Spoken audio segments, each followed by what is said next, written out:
My last question would be from Ashraf Saab about the collaboration of the academia and with the industry. And we have a lot of young people are studying over there, but what industry should do to bridge those gaps? And because those people will come up and work with us, industry, and now they are our future as well. First of all the national oil companies, they have internship programs. And we are actually, I'm talking on behalf of my colleagues as well.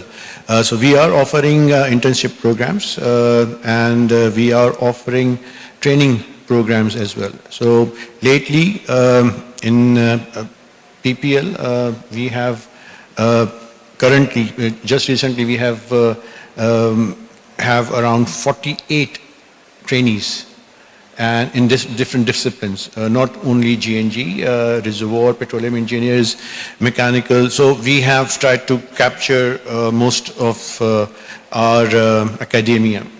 So this is one where everyone is working. But the thing which I feel is missing is to provide our students access to the technology, to the softwares, what we use in our industry. So there we can always work with our service providers, service companies, because they are the one who brings the technology into the country. And at the same time, we can collaborate with service companies and where we see, I think there is a student paper conference is also going on. So if we see the talent and the competency from those students, I think we can always establish a center of excellence, or we can provide them softwares that can be, they can get familiarized before coming into the industry.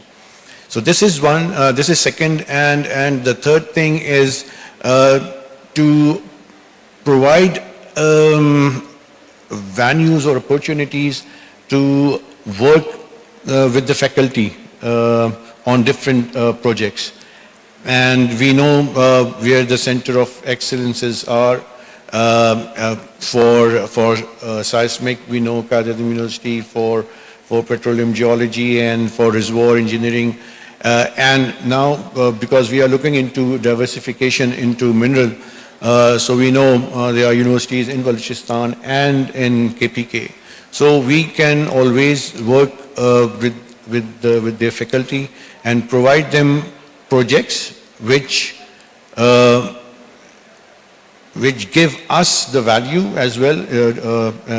What we usually, it's if you utilize international consultant or labs, it takes time.